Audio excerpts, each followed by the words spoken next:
Angelo said to me, "Who else is involved with this besides you and Whispers?" "Nobody that I know of. I didn't tell a soul." "Good. That's good. This fucking Whispers put you on the fucking spot, my young fellow. Now it becomes your responsibility to make this come out right." I nodded my head and said, "Whatever I gotta do." Angelo whispers, "It's your responsibility to take care of this matter by tomorrow morning. That's the chance you get, capiche?" I nodded my head and said, "Capiche. You gotta do what you gotta do." The legends of America's mobs are woven into the fabric of society and pop culture. We've all seen the movies or heard the tales of these criminal organizations. Their stories of power, wealth, respect, family, greed, betrayal, violence, murder, and mayhem. While the golden age of the mobs may be over, organized crime continues to thrive, and the stories remain as infamous as ever. You're listening to the Gangland History Podcast, hosted by mob historian Jacob Stoops. He tells the true crime biographies of real-life mobsters and dives deep into the plots, subplots, and real facts behind organized crime in America. Viewer discretion is advised.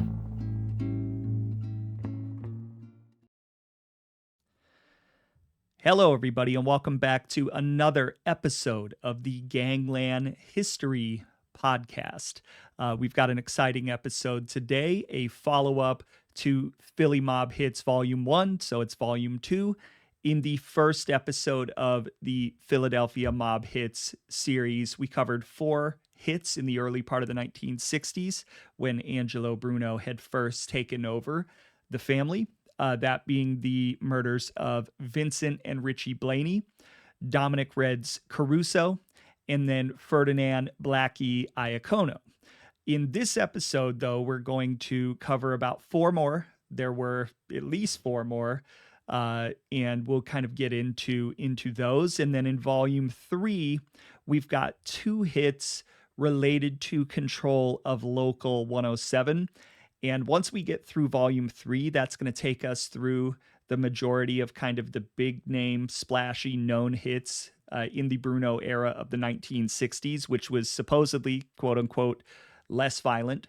Now, this may not constitute every single hit that occurred in the 1960s, but gosh, 11 people in total. We're going to detail their ultimate downfall at the probable hands of the mob.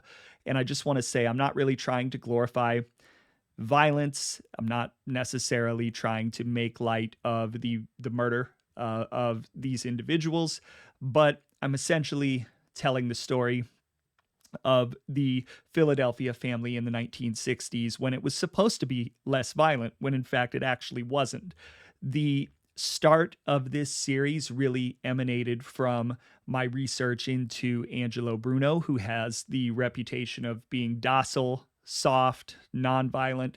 And I can tell you, again, I just want to reiterate, I'm going to prove that that is not the case. There were plenty of murders that were handed down.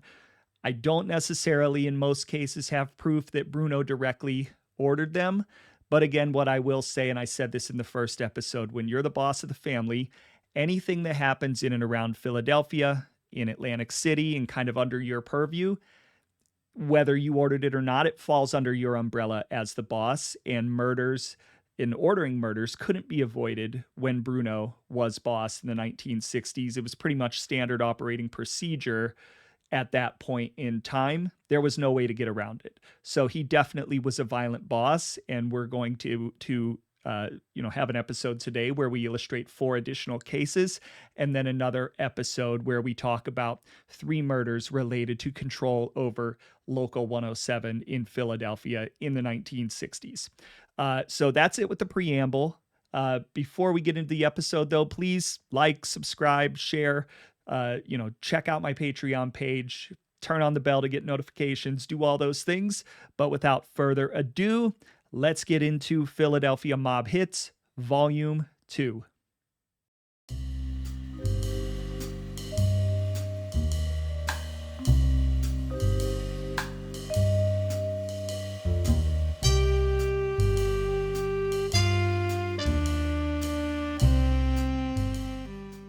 If you've watched the film The Irishman, then you'll know that a minor plot point that establishes Frank Sheeran, played by Robert De Niro, as a man capable of taking care of business was the murder of a character named Whispers DiTullio, played by Paul Herman of Goodfellas and Sopranos fame. In the movie, Whispers, first name is unknown, asks Frank for his help in bombing a local competitor in the laundry business, but essentially tells him not to mention it to any of the mob guys, which puts Frank in conflict with Philadelphia boss Angelo Bruno because, unbeknownst to Frank, Bruno had a piece of the laundry service that Frank and Whispers were about to bomb. As a result, Frank is essentially called on the carpet, has to admit his part, and Bruno, in no uncertain terms, orders him to kill Whispers, which he does. The overall question I have was, in investigating this, well, did this really happen? I think it's pretty well known that Sheeran did hits in his time, probably for Hoffa, Buffalino, and even Bruno.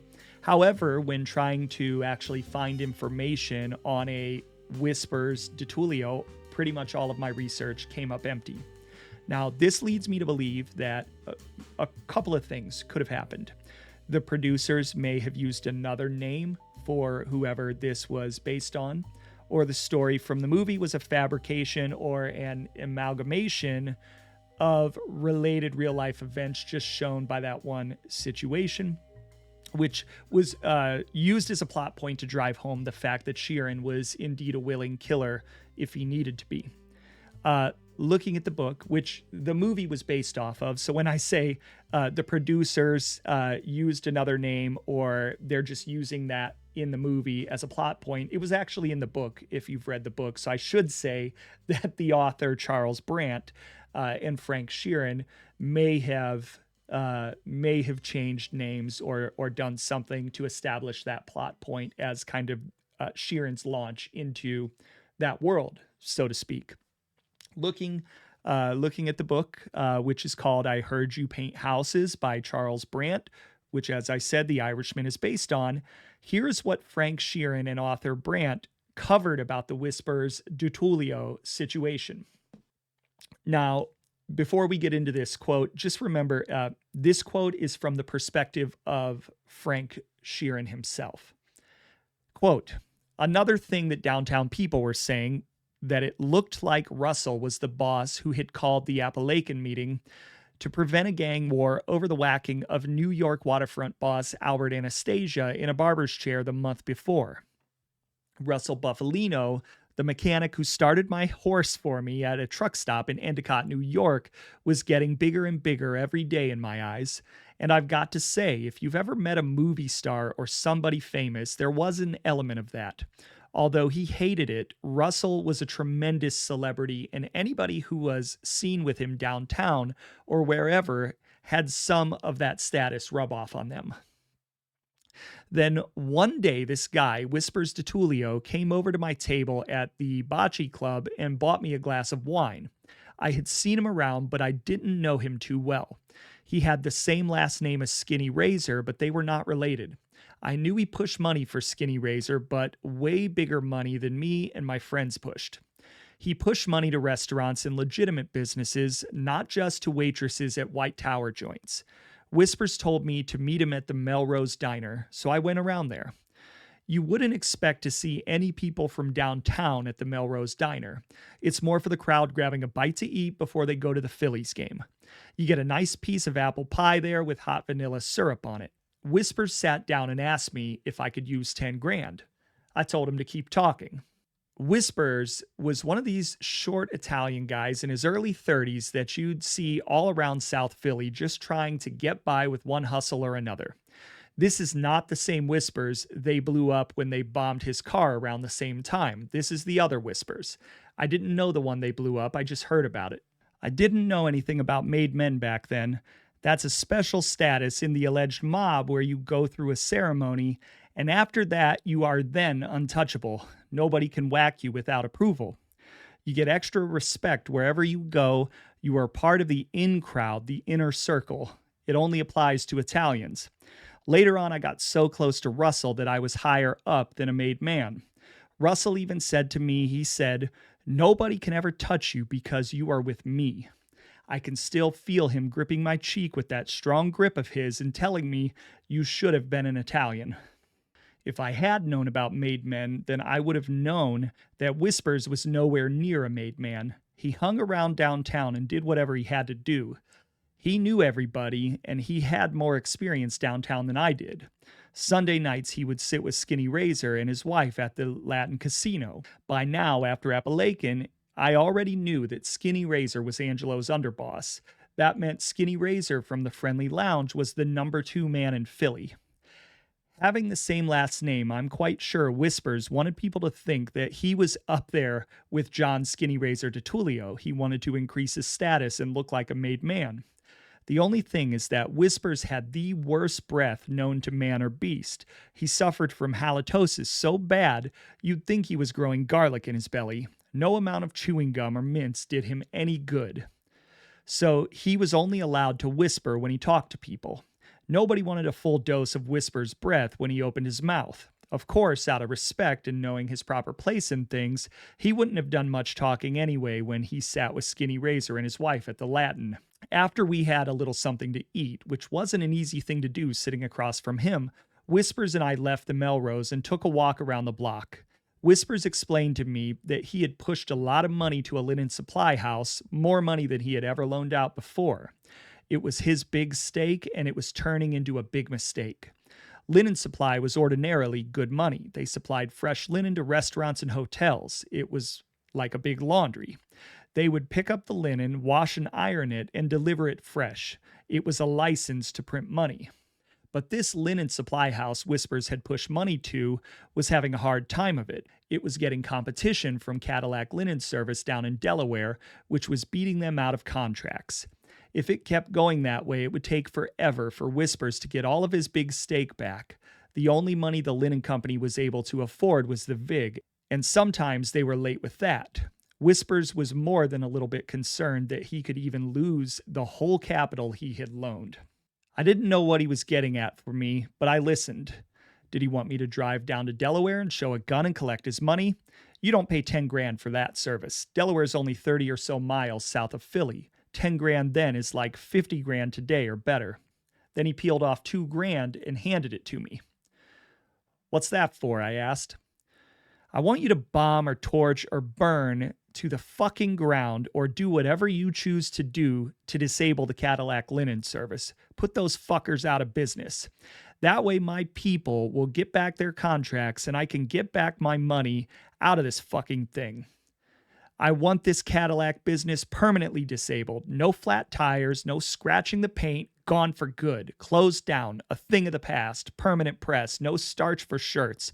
Go fucking let them collect their insurance money if they got any, which being Jews, you know they do, and let them learn to leave my customers the fuck alone." "You said 10 grand. Don't worry, you get the other 8 when you achieve success in closing them the fuck down for good. I don't want them starting up again in a couple or 3 weeks, and then I'm out 10 grand besides." "When do I get the other 8? "That depends on you, Cheech. The more damage you do, the quicker I'll know they are permanently out of business. I want you to burn those Jew fucking washerwomen to the ground. You were in the war, you know what the fuck to do." "Sounds good. The money part is all right. I'll look the place over. I'll see what I can do." "You were in the war, Cheech. Listen, I took you out here by Melrose away from the neighborhood to talk because this has got to be just between you and me. You understand what I'm trying to tell you?" "Sure."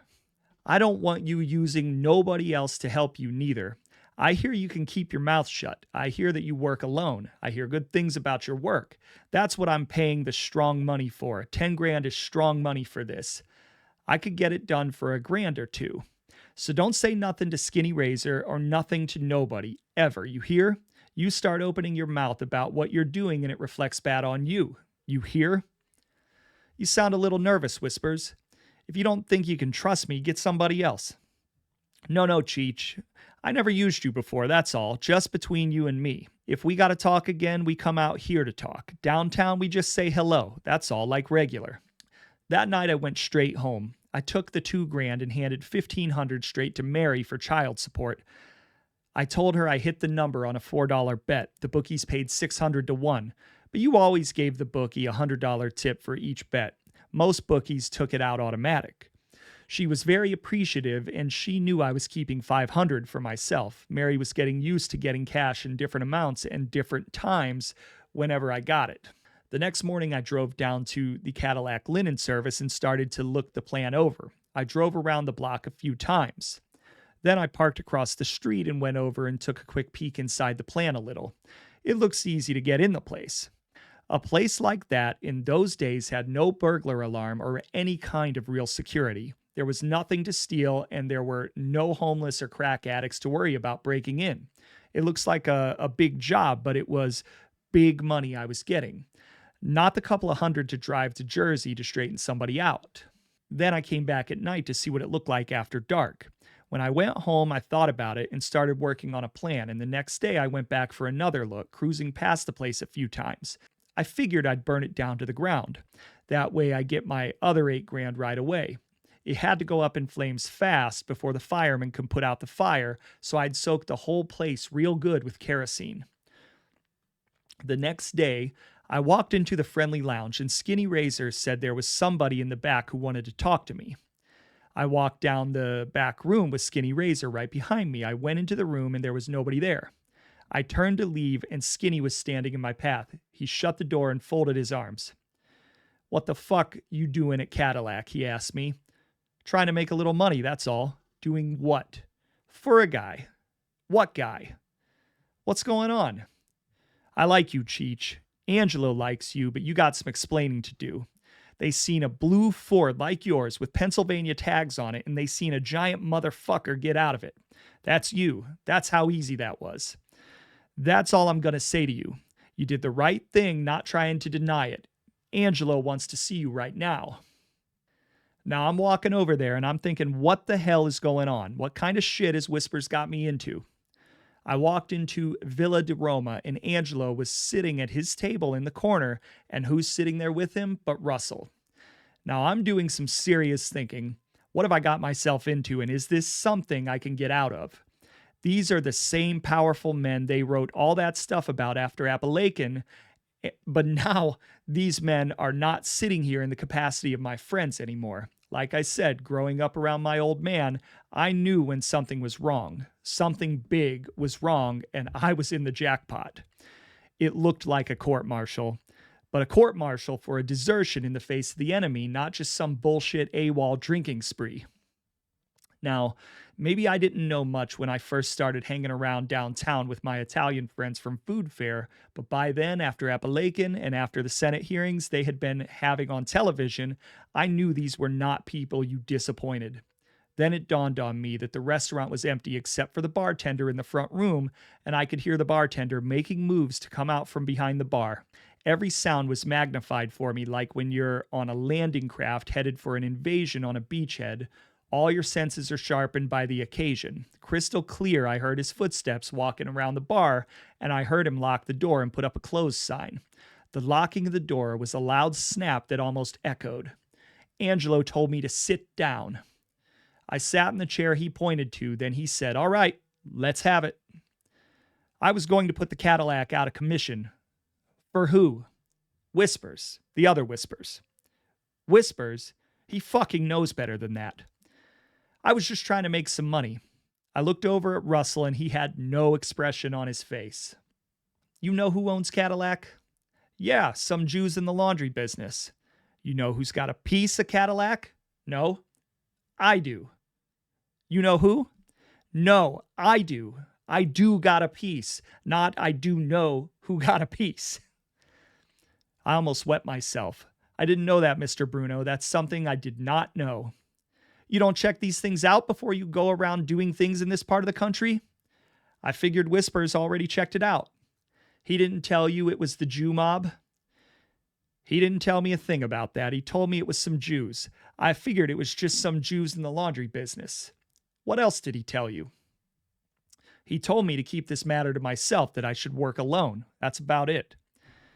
I'll bet my next meal he told you to keep it to yourself. That way you'd be the only one looking bad here when you got seen maneuvering around down there in Delaware. Should I give him his money back? Don't worry, he won't need it. I'm real sorry for not checking. It won't happen again. You get one mistake. Don't make another one, and thank your friend here. If it wasn't for Russ, I wouldn't be wasting my time. I'd have let the Jews have you. What do you think they were made with? A finger? They're not fucking stupid. They're not going to let somebody drive around their block and not check them out. I certainly apologize. Thank you too, Russell. It won't happen again. I didn't know if I should have called him Mr. Buffalino, but I was so used to calling him Russell by that point in the thing that Mr. Buffalino would have been too phony. It was bad enough calling Angelo Mr. Bruno. Russell nodded and said softly, "Don't worry about it. This Whispers had aspirations. I know these people who get too ambitious. They want the whole pie.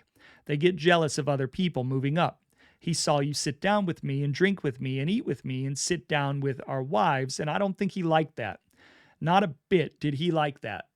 Now you got to square this up right here and now and do the right thing. Listen to Angelo here. He knows what it is." Russell got up and left the table. Then I could hear the bartender open the door for him and he was gone. Angelo said to me, "Who else is involved with this besides you and Whispers?" "Nobody that I know of. I didn't tell a soul." "Good. That's good. This fucking Whispers puts you on the fucking spot, my young fellow.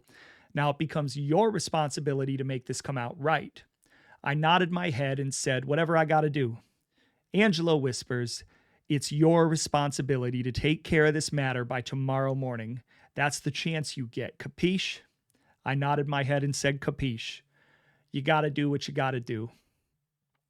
You didn't have to go down the street and enroll in some courses at the University of Pennsylvania to know what he meant. It was like when an officer would tell you to take a couple of German prisoners back behind the line, and for you to hurry back, you did what you had to do. I got a hold of Whispers and told him where to meet me later that night to talk about the thing. The next morning, it was front page. He was found lying on the sidewalk. He had been shot at close range with something like a .32, the kind of gun cops used to call a woman's gun because it was easier to handle and had less kick than even a .38. Being a smaller caliber, it didn't do the damage a .38 does, but all you need is a little hole if you put it in the right place. The good feature is that it makes a little less noise than a .38 and a whole lot less noise than a .45. Sometimes you want a lot of noise, like in the middle of the day to scatter bystanders. Sometimes you don't want a lot of noise, like in the middle of the night. What do you want to go around disturbing people's sleep for? The paper said it was an unknown assailant and that there had been no witnesses. So laying there on the sidewalk, he really did not need his money back. I never could find my .32 after that, the one that Eddie Reese had given to me to show that Romeo in Jersey. It must have ended up someplace. That morning, I just sat there, staring at the paper. I must have sat there for over an hour. I kept thinking that could have been me. And it would have been me if it weren't for Russell. Whispers knew what he was doing. I didn't even know it was the alleged Jew mob that owned Cadillac. I just thought it was some Jews. Whispers was going to leave me out there. I was the one the Jew mob would have nosing around, and I was the one they would have whacked after the thing happened. Whispers would have gotten the place burned down, and after the Jews got done with me, he never would have had to pay me the other $8,000. No questions asked one way or the other, either before or after I did the job. I would have been gone to Australia. If it weren't for Russell, no questions asked, I'd have been history right then and there, and I wouldn't be here now talking about all this stuff. I owed that man my life, and that was only the first time. Whispers knew the rules. He broke the wrong rule. That's all. When I finally got off my ass and went around to the friendly, I could tell that everybody that sat down with Skinny Razor had a bigger respect for me. Skinny Razor bought me a bunch of drinks. I went to the Villa de Roma and checked in with Angelo and gave him a report. He was satisfied. He bought me dinner on the house and told me just to be careful who I got involved with next time. He said that Whispers knew what he was doing and that he was greedy. Then 2 men came in and sat down with us. Angelo introduced me to Cappy Hoffman and Woody Weissman. They were the 2 Jewish mobsters who owned Cadillac with Angelo. They were real friendly to me, very courteous men with good personalities. When Angelo left with them, I stayed at the bar in the front room. The same bartender who locked the door behind me yesterday wouldn't take my money for my glasses of wine. Even the waitresses could tell I was getting all this respect and they started flirting. I tipped everybody real good. Looking back on that 24-hour period between the time I met with Angelo and Russell and the time I met with Angelo again after that particular matter with Whispers on the sidewalk, it got easier and easier not to go home anymore, or it got harder and harder to go home. Either way, I stopped going home.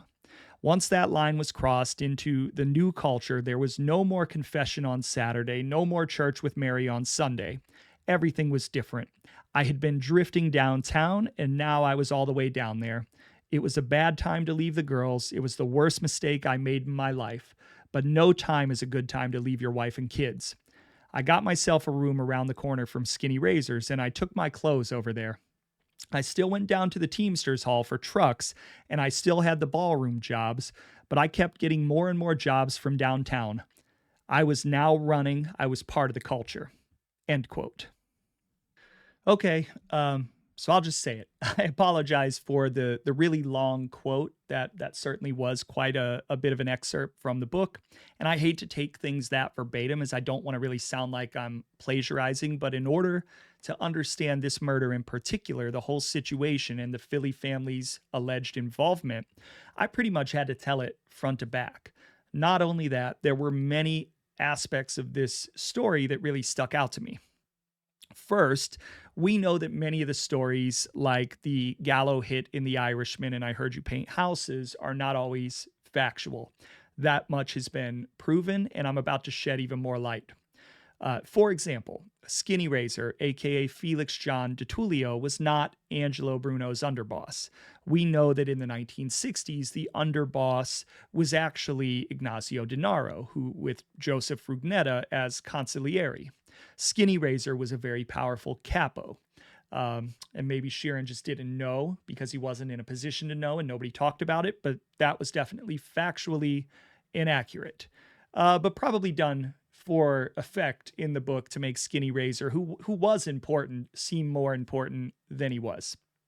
Additionally, we know that this story, if it took place, had to have taken place before 1966, as Skinny Razor DiTullio, who was a big part of this story in particular, actually passed away in 1966 of congestive heart failure. So not possible for it to have taken place after that. Additionally, the article referenced the Jewish mob many times, and specifically Cappy Hoffman and a man named Woody Weissman. Now, I have shared in past episodes that Angelo Bruno actually had very close ties to Philadelphia's Jewish mob and was said to have been bankrolling many of them. Even by that point, the Jewish mob in Philadelphia was still a force to be reckoned with, and the two guys mentioned, while one of the names was wrong, were very, very real. The first guy, Cappy Hoffman, was actually Samuel Cappy Hoffman, and the character of Woody Weissman was actually based on a real man named Max Willie Weisberg. And of course, in real life, the Cadillac linen service was actually owned by Weisberg, and the Jewish mob with Bruno taking a piece. And there is plenty of paperwork that corroborates that fact. That is a fact. Several reports from the early 1960s reference the Cadillac linen service, which appears to have had either two locations or at some point moved locations.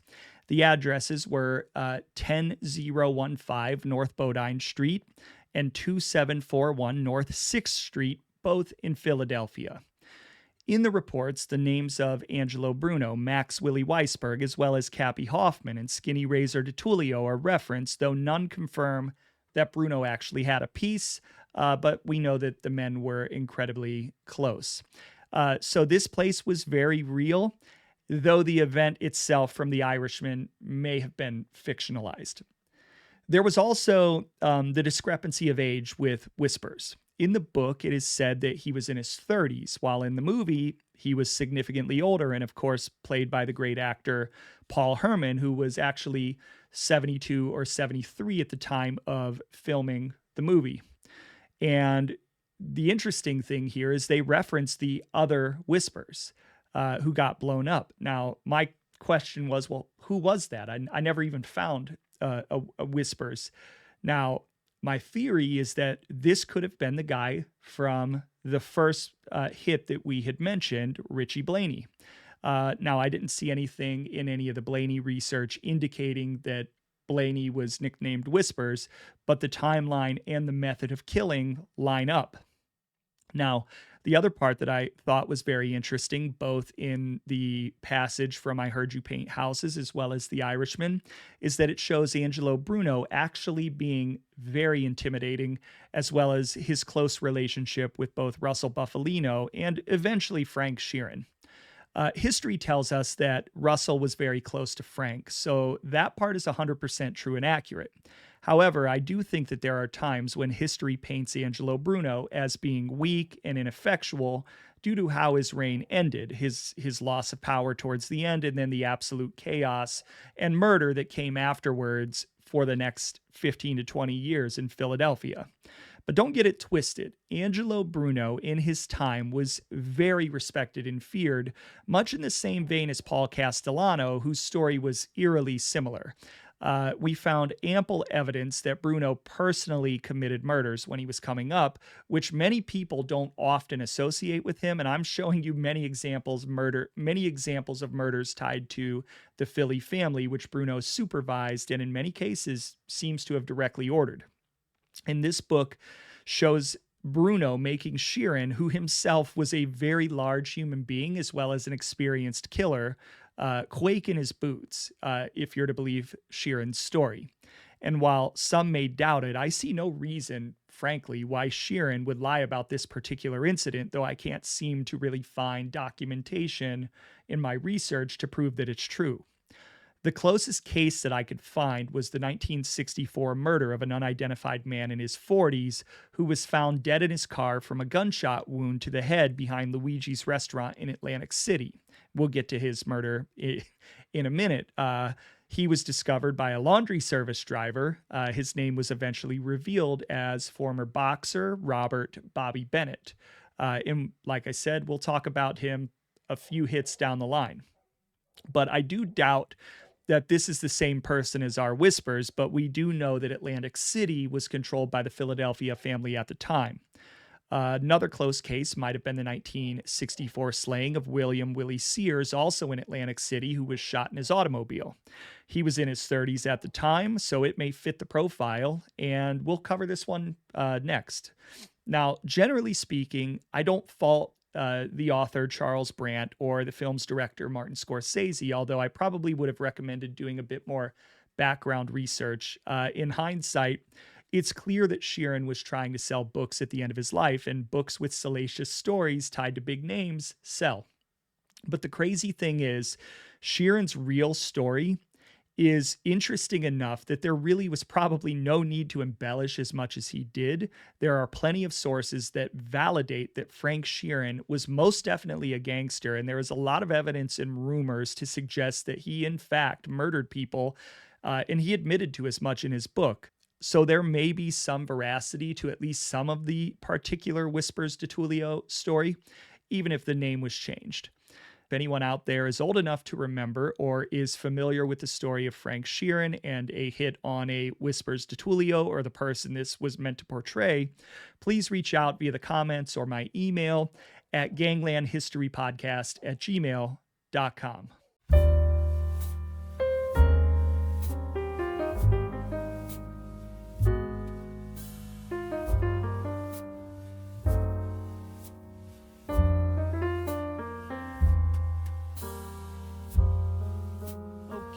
So the next hit on the list is an interesting one in the sense that it's plausible that it could be the hit that the Whispers DiTullio situation was based upon, in that it fits some of the criteria for the actual specifics of that execution described by Frank Sheeran. Then again, this could have just been pure coincidence, as there were an equal number of reasons to discount those facts in this particular situation. In any event, I did actually have to re-record this particular section as I came across some information late that spelled some things out for me, and in addition just really raised actually some new questions.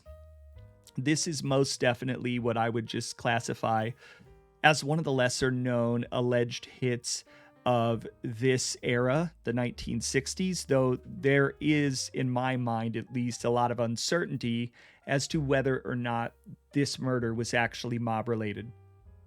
Now, the murder in question was that of a man named Alberto Galante in 1964.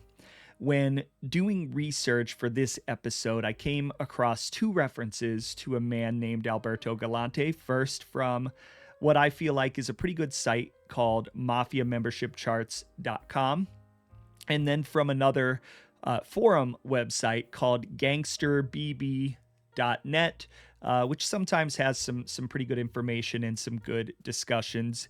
Both sites had Alberto Galante listed as a soldier within the Philadelphia family in the 1960s. Now, I know what you'll say. You can't believe everything you read on the internet. And while that is certainly true, I do believe that. I was able to eventually track this guy down. And though I can't say for 100% certainty that he was a member of the Philadelphia mob, I can say that he did exist, and there was a pretty brutal hit on him. Now, here's the interesting thing, and this is where I got really confused in my research at first and why I'm re-recording. I did find several references to a Philadelphia family soldier named Leonard Galante, who was also sometimes referred to as Leonardo Galante, within both websites I just referenced, as well as actual FBI paperwork.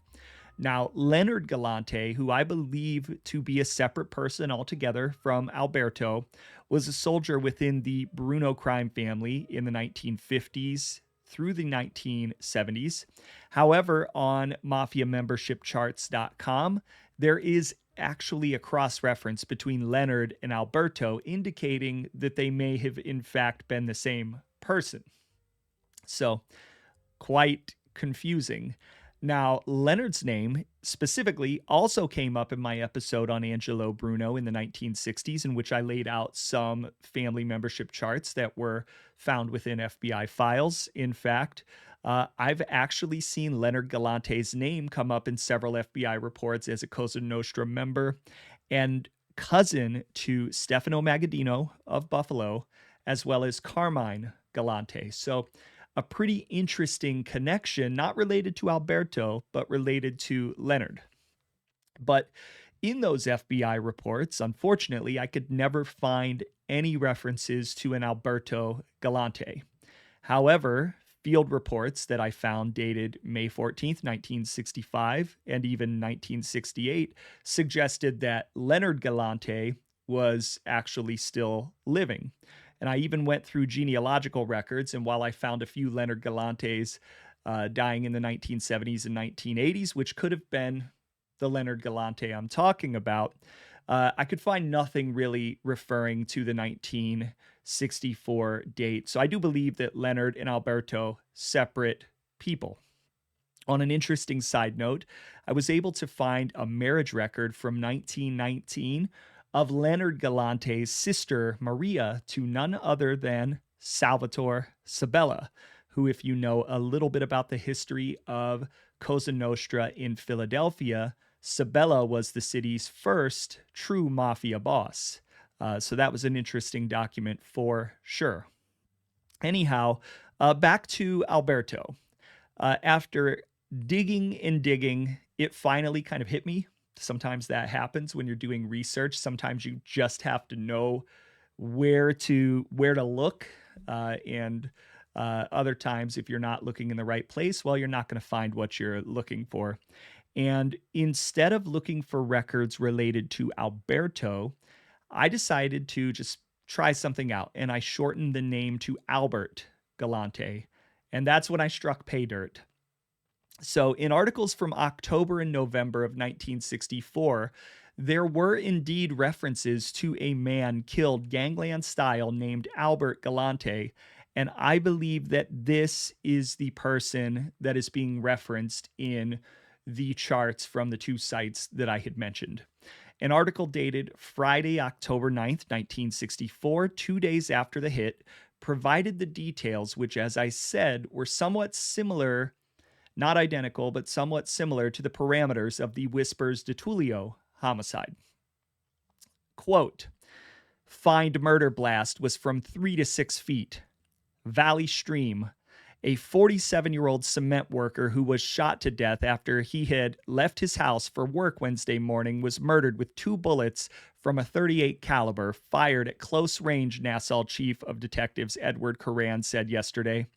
Coran said that 29 police officers are now working on the case and that they are still seeking the motive for the murder. Among other angles, police are investigating the victim's financial affairs. He owns some apartments in Brooklyn. Dr. Leslie Lukash, the county medical examiner, said that either of the 2 bullets that struck Albert Galante of 11 Spring Garden Street here would have killed him. One slug penetrated his left chest and the other the left side of his head over the eyebrow. A third bullet was deflected by the zipper of Galante's jacket, Lukash said.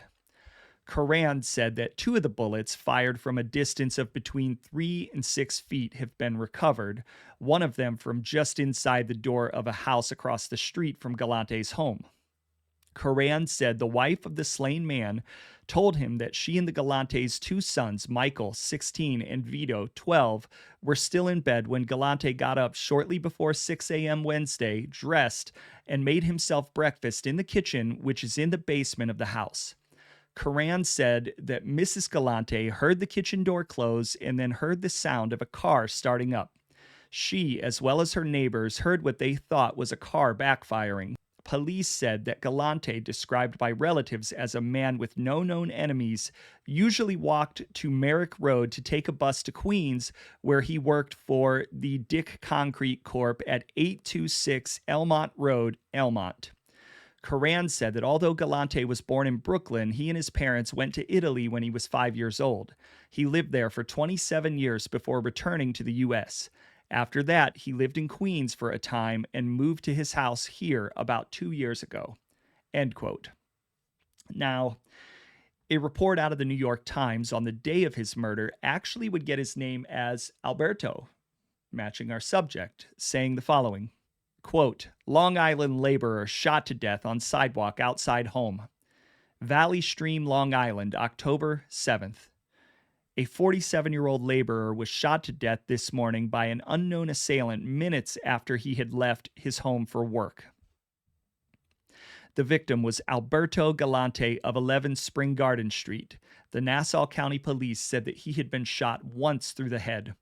Mr. Galante's body was found at about 6:15 a.m. by a neighbor. He was lying face down on the sidewalk with his lunch pail at his side. End quote.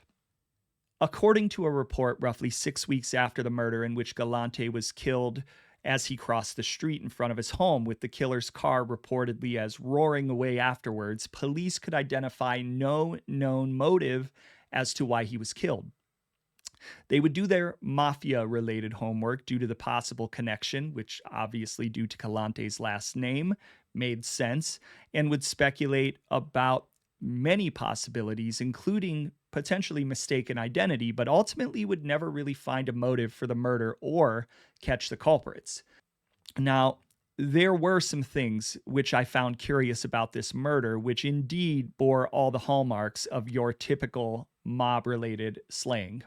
Number one, the hit took place in Valley Stream, New York, which is a part of Long Island and about 2 to 3 hours away from Philadelphia. While it's certainly possible that Galante could have been a member of the Philadelphia mob living in New York, I personally find it unlikely. Is it out of the realm of possibility? No. Unlikely? Yes.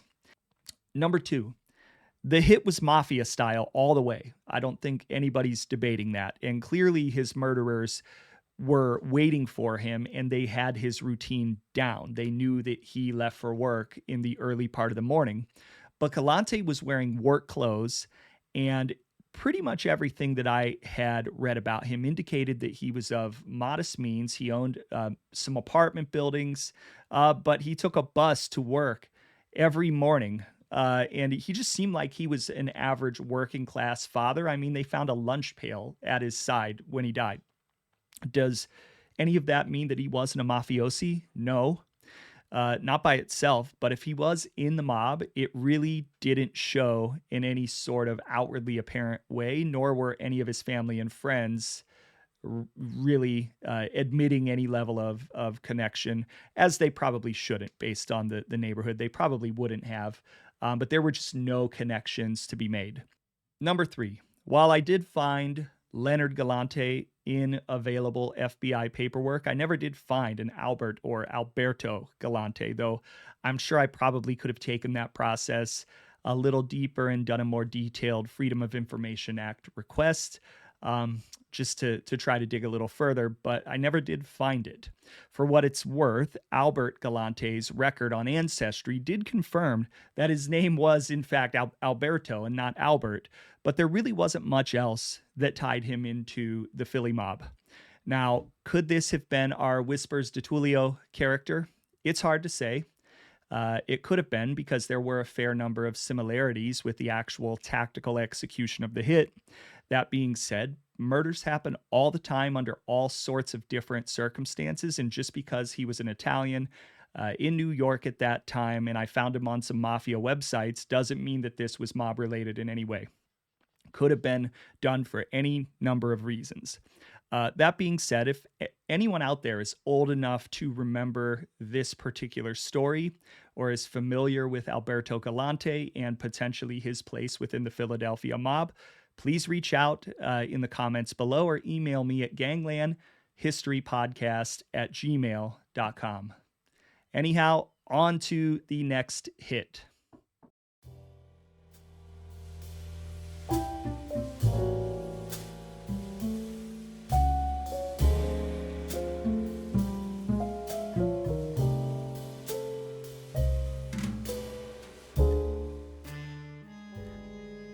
All right, so in the first case that we're going to cover today as part of Volume 2, we're going to extend outside of the Philadelphia area.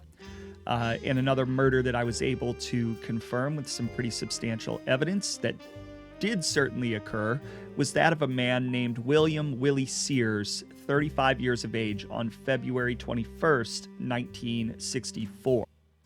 Sears, who was known as Atlantic City's #1 thief and was at one point Philadelphia's public enemy #1, was killed while sitting in his Cadillac, which was parked on Missouri Avenue, a short distance away from a nightclub called Le Bistro at 2201 Pacific Avenue in Atlantic City. A report in the Philadelphia Daily News detailed the particulars of this slaying. Atlantic City. Willie Sears, 35, one of Philadelphia's most notorious burglars and police characters, was shot to death early today in his Cadillac convertible on an Atlantic City street. Whoever did it just walked up to his car and blew his head off, Detective Captain Milton Popowski said. Popowski said that a blonde with whom Sears had been seen drinking during the night just evaporated after the slaying. A young married woman, she was picked up some hours later and held as a material witness. Meanwhile, a police official declared that investigators were following up a strong lead possibly provided by the woman. Philadelphia's one-time public enemy #1 came to a bizarre, bloody end. He was found sprawled over the steering wheel of his still-running auto in the middle of Missouri Avenue, about 50 feet from Pacific Avenue. He was wearing pajamas under his outer clothing and bedroom slippers, as though he had gone home to bed and then been summoned out hurriedly by phone, maybe by his killers, police said. 3 youths spotted Sears's car, went over to investigate. When they opened the door, the blood gushed out on our shoes, one later told police. Shot in the left side of the face through the open window on the driver's side. Sears was dying. He was moaning, but it was not known immediately if he told the youths anything. He was dead when police arrived. Police quickly brought about a score of area residents to headquarters for questioning. The death scene was only a short distance from Le Bistro at 2201 Pacific Avenue, a nightclub where Sears had been seen drinking for about 3 hours with a blonde who later did a quick fade-out. He also had been seen with her at the 500 Club nearby on Missouri Avenue. End quote. The police would question over 100 people and would even get a tip that someone had a grudge against Sears, but ultimately they would be stumped in the immediate aftermath of the killing. Ultimately, it would be discovered that Willie Sears was a stool pigeon, according to the police, and reported in local papers. Now, this would certainly explain the motive for his murder. Police likened the Sears slaying to that of the Blaneys. Nobody would be charged with the Willie Sears murder.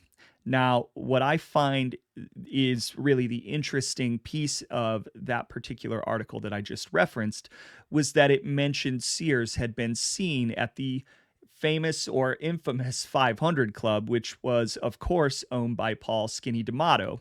And the 500 Club was a popular place for the likes of the Rat Pack and was most definitely known to be mobbed up. And who had a piece of the 500 Club at the time of this murder, you might ask? Well, that would be none other than Philadelphia mobsters Alfred Freddie Iezzi, Felix Skinny Razor DiTullio, Angelo Bruno, and a young man named Little Nicky, who we now know as Nicky Scarfo, had a job there for a time. There is also mention of a blonde babe in some of the paperwork that I was able to dig up, who may have been the blonde hanging with or setting up Sears before the murder, more likely setting up. Now, again, I'm just speculating here. This hit could have come from anywhere, but we know the Philly family was definitely behind Atlantic City. They had been for years, and there were many people right in that vicinity who were capable of taking out William Willie Sears. And frankly, I don't believe in coincidences. Let's move on to the next one.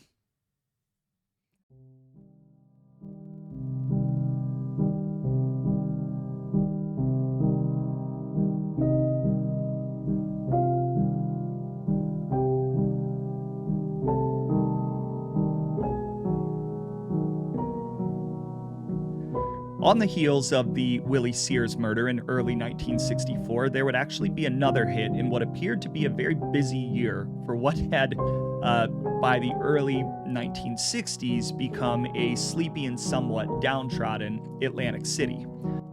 In the early hours of September 30th, 1964, an unidentified man in his 40s was found dead in his car from a gunshot wound to the head behind Luigi's restaurant in Atlantic City. Now, this was very, very similar, both in terms of location, style, time frame, to the Willie Sears murder. That man would later be identified as former professional boxer Robert Bobby Bennett. According to the Philadelphia Daily News, the Bennett hit would bear similar hallmarks, as I just said, to the Willie Sears slaying earlier in the year. Quote, "Man slain in Gangland style at Atlantic City. Atlantic City. An unidentified man was shot to death in his car early today in what police said was another gangland slaying. His body was found sprawled in a car parked on a lot behind Luigi's Restaurant, Arkansas and Pacific Avenues. This is about a block from the spot where Willie Sears, Philadelphia's one-time public enemy number one, was shot to death in his convertible last February 21st. Like Sears, this man had been shot once in the head. There was a bullet hole through the windshield of his auto, and an expended shell, apparently a .32 caliber, was found near the right front fender, police said.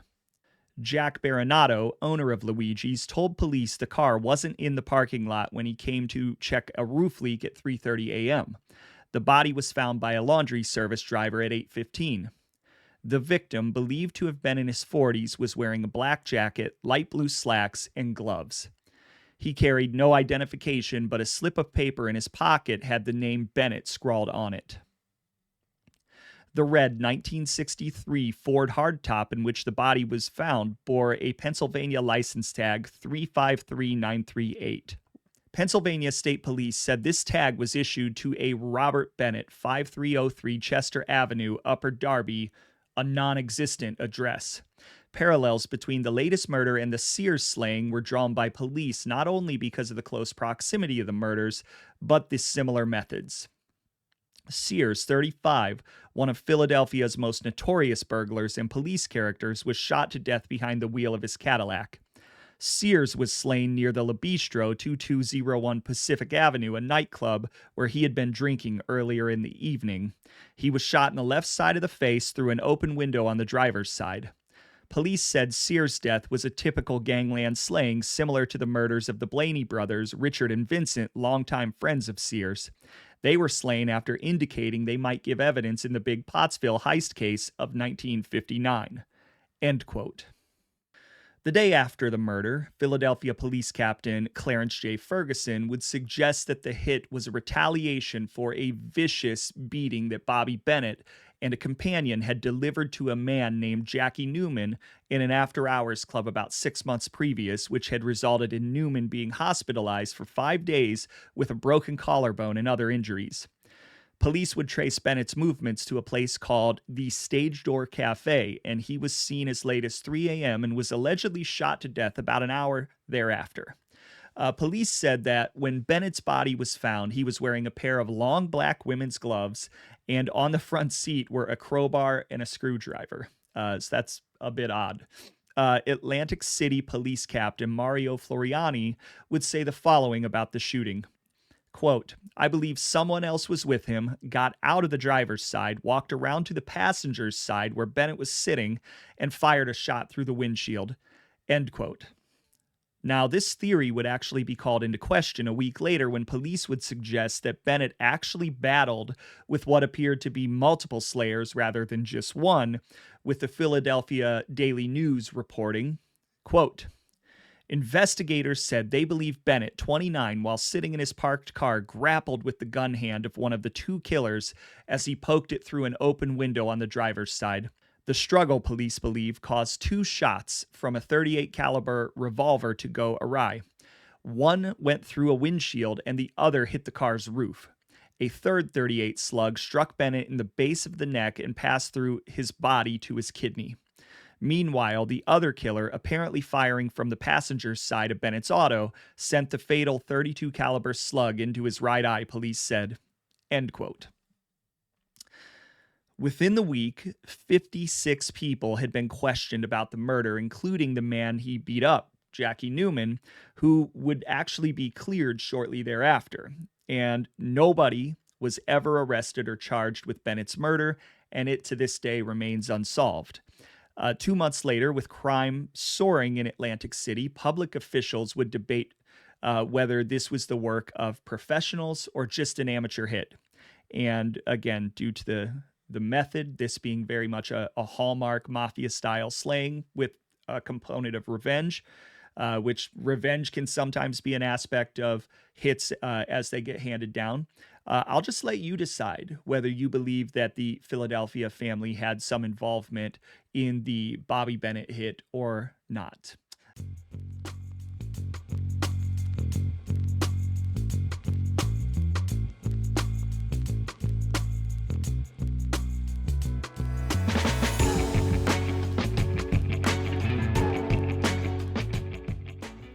Okay, that's the end of another pretty long Blood and Guts hits episode. I hope you liked it.